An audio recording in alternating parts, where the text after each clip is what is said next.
میتونی الان یه چیز مهمی به جنید بگی؟ آره بگو. پیام منو به جنید میرسونی؟ چرا؟ مگه خودت نمیتونی باهاش حرف بزنی؟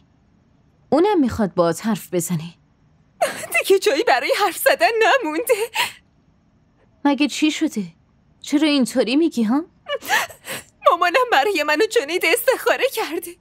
جوابش خوب نیومده. بهم گفته که جنید به صلاحم نیست. به جنید بگو که لطفاً از زندگیم دور شه. عجب. استخاره کرده که جنید به صلاحت نیست. بعد تو هم قبول کردی زویا جون. خودم میدونستم که مامانت استخاره رو بهونه میکنه و نمیذاره با جنید ازدواج کنی. مامانم برای چی بهم دروغ بگه؟ الکی بهش تهمت نزن. آخه چرا اینو میگی؟ تهمت نمیزنم عزیزم. این حقیقت داره. مگه قبلا هم با چند تا خواستگار دیگه این کارو نکرد؟ ردشون کرد مگه نه؟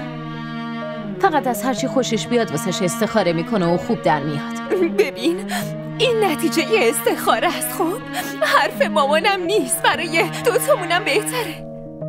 تو خیلی خودخواهی زویا. فکرشم نمیکردم اینطوری باشی. جنید همه چی رو به خاطر تو گذاشت کنار. بعد تو داری میگی برگرده به زندگیش؟ اون الان دیگه هیچی نداری.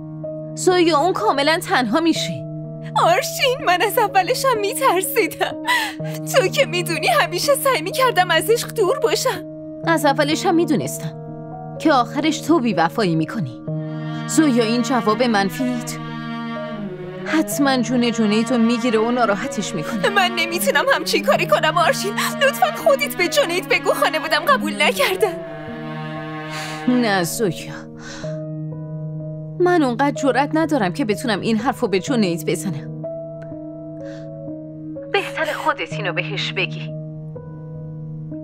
ولی زویا یه چیزیو به این بگو. مگه جنید بیچاره چی کار کرده که تو حتی نمیخوای ببینیش؟ آرشین مامانم میخواد منو به یکی دیگه بده. دیگه نمیتونم هرگز جنیدو ببینم.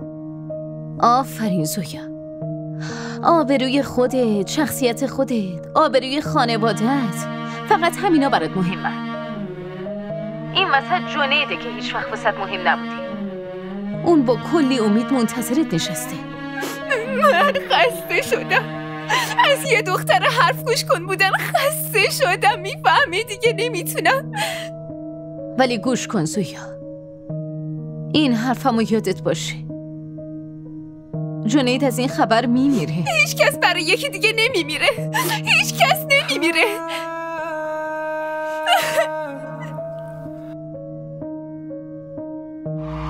कि तुम ही याद हो गए, आर पार हो गए.